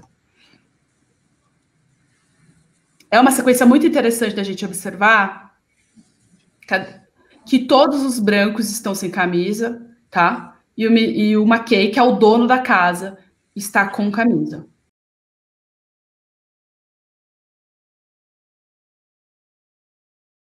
Então, para mim, eu acho que é a festa da misoginia, eu marquei esse segundo, ele está quase no meio do episódio, em que a gente entende que existe esses garotos, assim, eles estão, eu acho que é meio uma nuvem de, tipo, isso existe, essa galera existe, que pensa assim. E a Ru, ela rebate, né? Ela faz essa digressão, né? De tipo, nude é a moeda do amor. O que vocês estão falando? É assim que funciona. Por que vocês estão fazendo slut shaming com essa menina? Não tem nada a ver. E o McKay, ele tá tipo, eu gosto dessa menina, na verdade. Mas ele descobre pelos machões aí que ele não pode ficar com ela porque ela é uma puta, né? Eles chamam ela disso. Então, assim, para mim é isso. Tá tendo essa grande preparação. Esse segundo ato começou. A Jules foi para encontrar o Dead Dominant e a festa tá começando. Tá tendo esquenta. E aí que a gente vai começar a ter uns momentos em que, para mim, também tem outro lugar em que a teoria da série é colocada em xeque ali. E eu acho que basicamente, eu não vou voltar porque eu não quero que caia e eu quero abrir para perguntas logo, que é nos 32 minutos, mais ou menos, quando acontece o sexo da Jules com o cara do app e ela mente a idade dela. Então, acontece isso, é um sexo de um homem mais velho com uma menor de idade, e ele fala assim, a geração de vocês não respeitam as regras e vocês são muito livres. Eu nunca vou poder ser que nem vocês. Então ele fala, eu tenho uma inveja do que vocês são, né? E é muito louco, porque eu acho que esse personagem, eu tava falando, nossa, ele é um boomer, né? Ele é que geração que ele é? Ele é, sei lá, eu acho que de idade ele é geração Y, mas de mentalidade ele é um boomer, sim, sabe? Ele é meio... Então ele fala para ela que tem inveja dela, né? Ela é uma menina trans, porque ela é livre, que ele vai fazer e ele vai aproveitar aquele minuto com ela e acontece um sexo que é consensual, mas é violento. É muito esquisito, né? E depois a gente vai perceber que não é consensual porque ela é menor de idade. Seguindo por aí, a Ru, nos 35 minutos, ela tem a noite estranha, ela fala, agora vai começar o rolê esquisito, em que tem uma cena muito bonita, que eu acho que é muito icônica, em que a câmera, ela dá uma cambalhota, né? E a Ru usou uma droga ali para continuar na festa. E tem um momento em que a personagem da Kate, que ela é gordinha, a gorda, ela tá só ela e os gêmeos, e esse momento da série vai para ela justamente porque a Jules está tentando ligar para ela para ver se a festa tá rolando, porque ela saiu do encontro do cara lá, e ainda tem uma sequência de bicicleta que é um pouco tensa também, ela voltando, indo para a festa, e a Kate tá com os caras, e os caras tá com os dois gêmeos que a gente viu, e tá com outro cara que apareceu ali naquela cena do nada. Parece que ela tá só com gêmeos, e quando o cara fala, parece que ele tá lá. Em que eles ficam provocando ela para ver se ela realmente é uma menina libertária, que ela disse. Então tudo bem, se você é isso mesmo, tira a roupa, e ela tira a parte do top dela, naquela provocação adolescente ali, jovem. E ela tá com uma questão, desde o começo do episódio, que ela quer perder a virgindade. E até tem um flashback, né, da Jules falando para ela, cara, a gente não tá nos anos 80, você tem que perder a virgindade, não dá para você continuar assim. Então ela já quer se livrar disso, e ela consegue, assim, ela enfrenta a misoginia, ela meio que responde, os caras falam, você duvida de tirar, e ela tira, e ela fica tipo, beleza, sou durona como vocês são, sabe? Então acho que tem um enfrentamento ali de um machismo que ela coloca, justamente porque ela também tem um interesse, ela quer perder a virgindade. Então, para ela, faz sentido entrar nesse jogo, sabe? Eu acho que a Kate, ela tem uma das relações mais interessantes com a sexualidade dessa série toda. Até porque o terceiro episódio, que é o dela, que eu acho que é um dos melhores que tem, em que ela vai virar uma Kangirl, né? E aí, tem de novo um momento da Ru, em que ela vai conversar com o drug dealer dela, o traficante, e eles vão falar, você tem que largar as drogas, e aqui fica um pouco mais melodramático, ela fala, né, do pai dela, das drogas, que as drogas dão esse lugar de novo, ela fala de novo, eu não sinto nada com essas drogas, e é assim que eu quero ficar pro resto da minha vida, não sentindo nada, porque esse mundo, as coisas que eu sinto, é muito ruim, E para mim, ela ser a narradora faz muito sentido, porque ela está sentindo todas essas estruturas que eu estou mostrando. Eu acho que essas cenas que são emblemáticas, e a que eu não mostrei, que eu acho que é da Jules, que eu acho que é muito forte para a gente ver, e enfim, não vamos botar para isso. Elas estão mostrando essa grande questão de, tipo, desse machismo muito forte nessa cidade. Tipo, muito forte, com esses homens praticando esse tipo de coisa. Mesmo as meninas tentando se posicionando. A gente vive uma sociedade que, mesmo você posicionando do jeito que você quiser, é o patriarcado, é o capitalismo, não tem muito jeito. Ana Júlia, desculpa interromper, a Cibele Amaral comenta aqui, ela fala assim, eu não dei conta de ver Euforia, não passei do piloto, achei muito pesado, fiquei com medo de ter pedofilia e tal, afinal, vale a pena? Ou é por aí? Esse piloto não pode também ter esse efeito de afastar um público que talvez fosse potencial, mas talvez por ser muito forte, as pessoas, não é isso que eu quero? Eu acho que séries que abordam questões de violência tem isso, né? Tipo, por exemplo, eu preciso ver Chernobyl, eu não consegui até agora, porque eu acho que é um desastre que aconteceu e foi real. Para mim, quando eu tenho uma coisa mais ficcional, eu fico... Ficcional, não é, mais baseado no real, eu fico não querendo... E sei que é tragédia, eu não quero ver.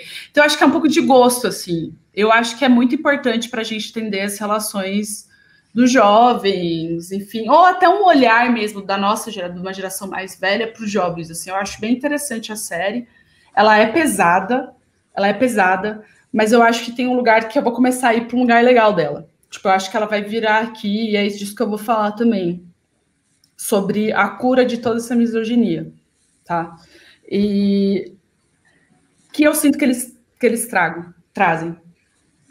E é isso, aí tem nesses 40 minutos dessa, a gente tá chegando para os 10 minutos finais, a Ru vai falar que tomou Valium líquido pela primeira vez quando ela era criança, quando ela teve uma crise de ansiedade com os pais, e se sentiu muito bem.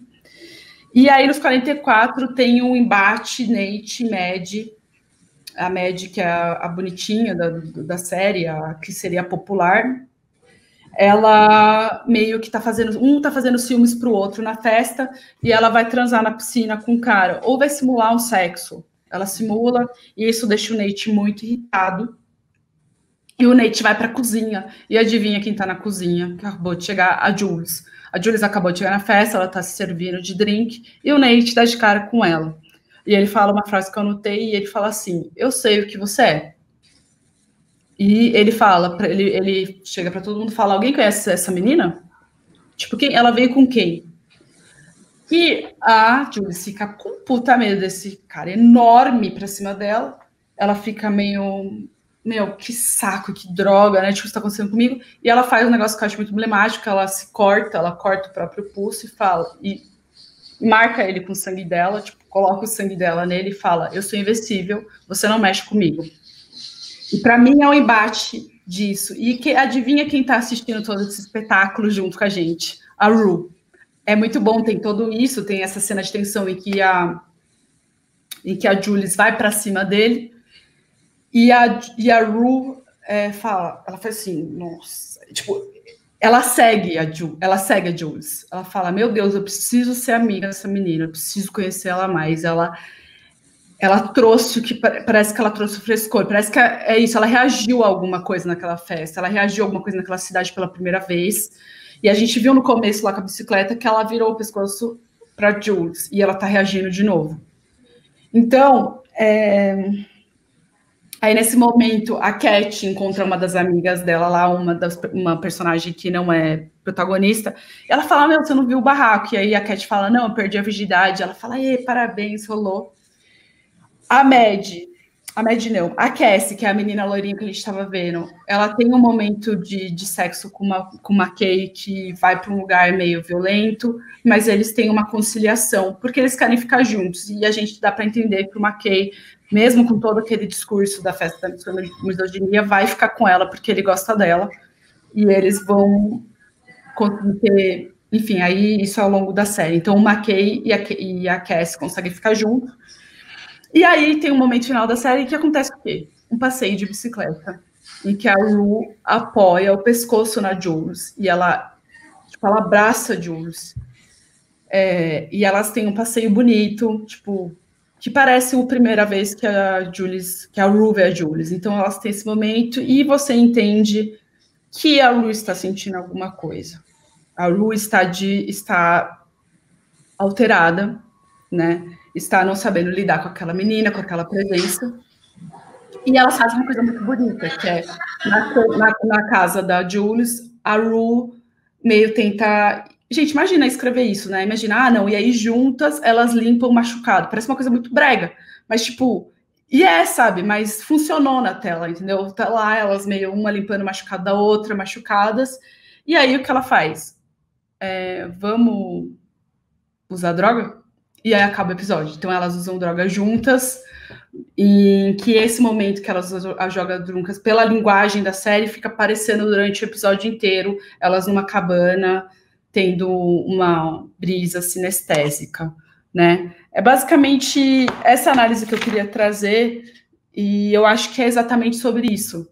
Porque a Ru, é isso, todas as meninas transam, diferentes tipos de relações sexuais, que vão de consensuais a totalmente não consensuais, e de um jeito que não é óbvio, igual a May Destroy You, não é aquela coisa tipo, é o cara do beco, não tem o cara do beco aqui, entendeu? Porque a relação de estupro é exatamente sobre também como pessoas conhecidas fazem esse tipo de violência, homens conhecidos praticam isso, né? Homens pais de família. E tem uma coisa muito que eu esqueci de falar do piloto, que é fundamental. O Nate volta de casa, né, para casa da festa, e a gente descobre que o cara do app que estava com a Jules é o pai dele.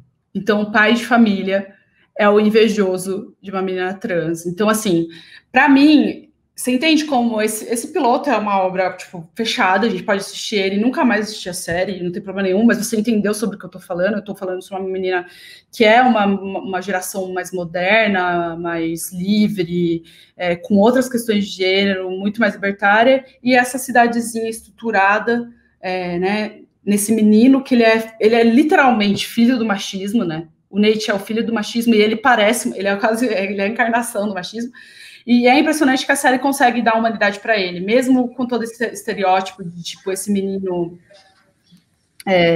jogador de futebol. A gente chega a ter pena dele, entender ele, mas ele também fica no lugar de vilão, que eu acho interessante. Eu acho que também a gente não pode não vilanizar essas pessoas. Eu acho que é o que é, assim, né? E o segundo episódio é dele. No segundo episódio a gente vai entender um pouquinho por que ele é esse cara misógino e tal, e essa relação é fundamental, tá? Esse quadrado aí, que é o Nate, a Jules, a Ru e o pai dele, e esse é o arco que a gente vai acompanhar a série inteira, e ao longo dos episódios a gente vai entendendo cada uma dessas jovens e desses jovens. O McKay tem um episódio dele também, em que a gente vai afundar quem eles são, por que eles são daquele jeito e quais são as questões deles, tudo dentro dessa questão patriarcado. E é muito impressionante. Dois comentários, Ana, desculpa te interromper. A Júlia comenta, essa série é realmente incrível e é legal que no final de cada episódio, cada personagem fala sobre os temas levantados no episódio e levantam a relevância do que é abordado em toda a série. Eu acho que é um pouco do que você comentou, e você falou da diferença do I May Destroy You. Só comentar que o Rodrigo falou assim, fiquei curioso pela análise da Ana Júlia sobre a série I May Destroy You, que tem um piloto e uma estrutura bem singulares, talvez a melhor série de 2020. Eu não acho que é tão singular, não. Eu acho que é bem estrutural, eu acho que respeita essa coisa da HBO que eu estava falando, de ter o evento do dia. Ela tem cada dia uma coisa para fazer. Um dia ela tem que entregar o livro, outro dia é o artigo, outro dia é um debate. E o que a grande questão que eu acho que é importante é o frescor, como que ela vai trazer a temática e o formato, né? Eu acho que a grande questão também de que perguntaram lá atrás sobre a euforia é um pouco do formato, né? O formato de como, ao invés de eu contar essa história linearmente, eu faço uns flashbacks, ou um flash forwards, e eu vou, porque assim, eu vou pela emoção, é muito mais coração nesse sentido de, tipo, eu vou não tão racional, assim. A média apareceu quando aquele momento em que eu mostro que a Ru brigou com a mãe dela, ela aparece, só que ela só dá o oi. eu entendo quem é a Mad quando os caras estão falando sobre você tem que comer essa menina e ir embora. Aí eu falo quem ela é, porque é ali que interessa saber quem ela é. Porque senão ela ia ser só mais uma menina que bonitinha que um cara misógino tem que comer, entendeu? Tipo, aí eu dou humanizada. Não, essa menina é fofa, ela é a irmã da minha melhor amiga. Tipo, por que vocês estão falando assim dela? Né? Interessou humanizar a personagem naquele momento. E a série, ela tem toda essa estrutura de, tipo, quando é interessante... Porque o ponto de vista, gente, e aí eu acho que é uma liberdade temática, é de uma personagem drogada, né? Você justifica o formato, fala, minha personagem, ela tá usando drogas. E aí entendeu? Você brinca com o tempo, ela tem outra relação com o tempo. Ela fala isso. Né? Ela fala lá no teaser, o mundo é muito rápido, eu sou mais devagar. Ela o tempo inteiro justifica o formato da série. Tipo, no segundo episódio, é muito estranho, porque você pergunta por que ela tá narrando o Nate, sendo que ela não é amiga do Nate. E aí ela começa o episódio, às vezes, quando eu tô chapada, eu viro vidente. E é uma brincadeira, entendeu? Com esse ponto de vista onisciente dela. Entendeu? E ela é onisciente porque ela está deslocada desse tema. Ela se sente deslocada desse tempo, porque ela não tem uma relação com o homem, entendeu? Ela tem uma relação com uma menina que veio de fora. E é muito interessante que lá nos próximos episódios, ela vai transar, mas não vai ser nessa cidade. Quando ela transa, consensualmente, que ela quer transar, que ela tem prazer, não é na cidade que ela mora. É numa cidade maior, urbana, em outro contexto. E é isso que eu acho que é impressionante, que eu falei, nossa, eu não tinha me ligado, tipo, eu tava achando, é sobre drogas. Não, ela usa justamente, e aí a gente usa essa habilidade, eu sinto que é quase um superpoder da Ru. Ela sente demais todo o machismo, ela sente muito, né, então eu gostei de fazer essa análise para mim, assim, eu vou levar para minha vida. Tipo, eu não sei quão produtivo foi aqui, espero que vocês tenham visto. Nossa, eu achei ótimo, e você deixa a gente com um gostinho de a gente quer ver sua análise de outras séries, de verdade, também. Eu tenho uma dúvida ainda sobre a Euforia, por que você acha? Você acha que os criadores, a própria HBO, eles optaram deixar a sinopse, porque é aí que você falou, né, a gente não vê nenhuma sinopse falando exatamente do que é a série, né, da questão do patriarcado, é sempre adolescentes, drogas, sexo, vivendo. Isso eu entendo que é proposital da parte deles. Você acha que isso é uma decisão de mercado, buscando atender o público e depois lá dentro ele vai ser pego pelo tema real? Essa construção dessa sinopse, por que assim? Então, a sinopse, ela não está errada. E é aquilo que eu falei anteriormente. A grande questão é que estrutura é invisível. É um mérito deles. Tipo, eu conversando com algumas pessoas que eu conheci que fizeram série para HBO, e elas falaram, olha, a HBO gringa, tá? Eles falaram, a HBO nunca vai cortar nada que a gente quer falar. E aí, o que os canais fazem é como eu vendo essa série. Porque, desculpa, eu posso falar assim, tipo, entre a gente aqui, tá? É muito chato uma sinopse falar o machismo numa pequena... O que é isso? Entendeu? Não precisa, ninguém vai querer ver. Entendeu? E é sobre isso. Você entende como o seu discurso, ele pode estar na série, só que você não precisa colocar na... E assim, gente, desculpa, eu mostrei para vocês que tá na boca dos personagens. Eles literalmente falam. Ela fala, esse sistema é ferrado. Não fui eu que construí. Ela falou. Entendeu? Ela falou, mas é de uma forma não tão óbvia, que é uma narração que tem várias digressões. E é isso. Quando eu fui analisar, quando eu fui parando, eu falei, poxa, é aqui o tema do negócio que eu não estava conseguindo ver há um ano atrás, eu não conseguia ver isso, assim, sinceramente. Nem sei se eu tinha até as ferramentas para enxergar isso, porque eu acho que estrutura é invisível. Se uma pessoa leiga está falando do tema da sua série, que seja porque ela leu muito sobre a sua série, gostou muito e foi muito atrás. Não porque ela parou de ver e ela já tem uma tese sobre, assim. Tipo, para mim é isso, assim, que eu dei esse exemplo do Bujavaranga. É possível que a tia do meu amigo, ela tem uma tese já. Eu falei, meu Deus, sabe? Tipo, a estrutura tá ali. Eu acho que essa é a beleza também, né? De, tipo, as sequências de bicicleta que a gente podia mostrar aqui, assim, elas são muito bonitas, elas brincam com a luz, Elas brincam, entendeu? E elas falam sobre, tipo, a tensão de que é uma cidade pequena, mas é obscura, gente. É uma cidade pequena, mas é perigosa. Uma menina andando de bike pra lá e pra cá, eu ficava assim, meu Deus, tô quase vendo aquele filme lá, Witch, quase filme de terror pra ela, entendeu? E é opressão, no que mais pode ser, entendeu? Representada por esses homens.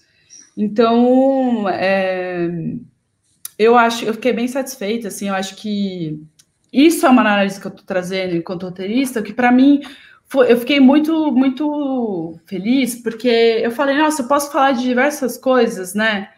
E assim, para mim, o mais impressionante que eu achei foi a luta de fora de tudo isso, assim. Ela ser... Mas aí você justifica que ela é narradora. Aí, para mim, tá a inovação um pouco nesse roteiro. Tá um pouco numa forma que aí eu precisava até estudar melhor como funciona então essa narração da Ru.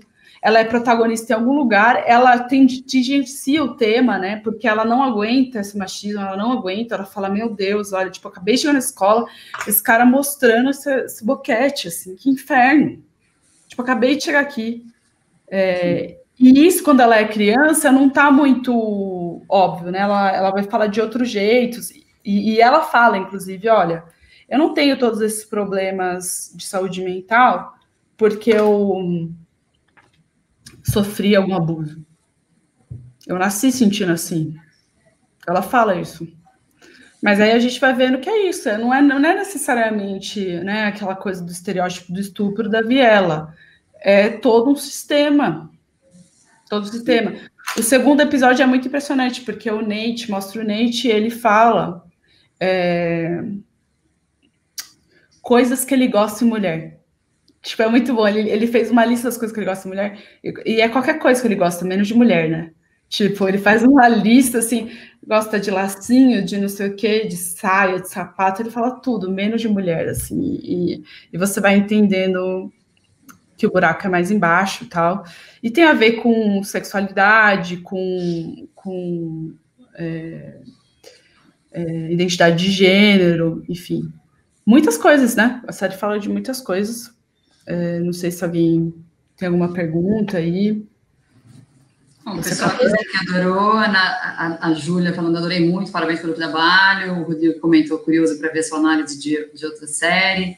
Eu acho que a gente já chegou no nosso tempo aqui, eu achei incrível, Ana Júlia, eu já via, você tinha feito, né, assim, quando você participou do nicho, de outras atividades, mas esse destrinchar aqui, cara, parabéns, muito bom, e assim, já fica aqui o convite para a gente poder fazer isso de novo com alguma outra série, sabe, você escolhe e vai ser um prazer, imagino o trabalhão disso, e uma série que tenha te tocado, acho que como essa, né, o fato de você falar, eu assisti 2 vezes, nunca tinha visto, e aí o tempo que você leva isso, né, decupando, pegando a cena, pegando o timing ali, eu acho que, parabéns mesmo, muito bom, muito bom. Obrigada, que eu espero que vocês tenham aproveitado mesmo. Eu estudo isso, né, com a galera que eu faço o grupo de roteiro, às quartas-feiras à noite, de Lomarieta, a gente se encontra num Zoom, e a gente traz nossos projetos, que a gente discutiu muito sobre séries e tal. O pessoal até queria participar, mas eu não sei pelo horário, muita gente trabalha. E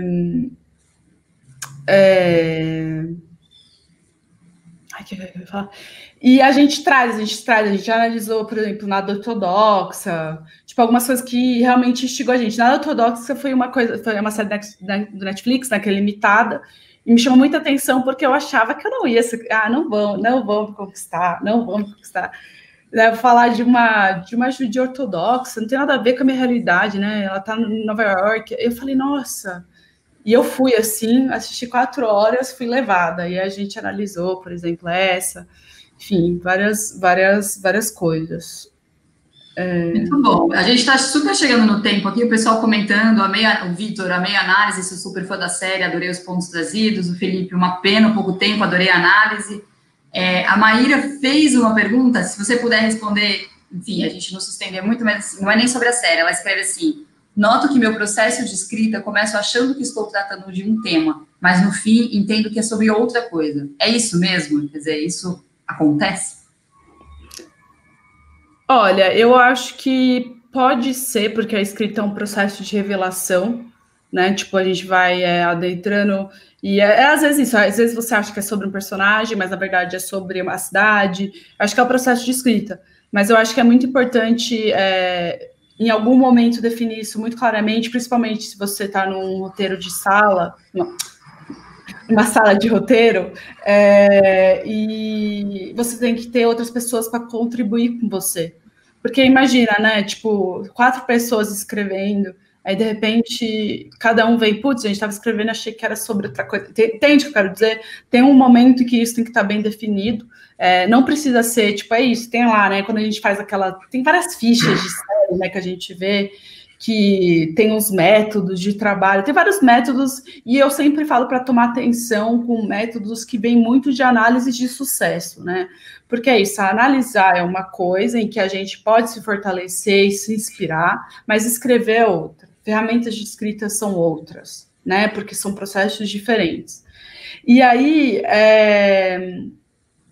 eu acho que é importante a gente entender o lugar, sabe, assim, aquele momento que você está satisfeita com o tema.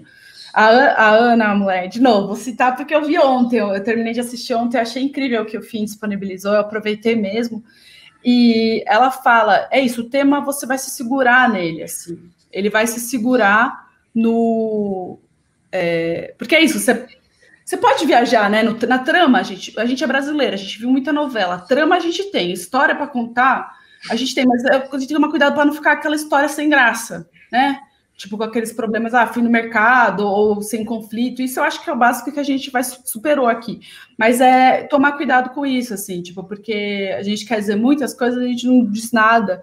E sabe o que é? O espectador percebe. Essa é a questão. Quando a gente tem um problema de estrutura, o espectador fala, não gostei, não sei porquê, ou não gostei e tem a tese da sua falha. É muito louco.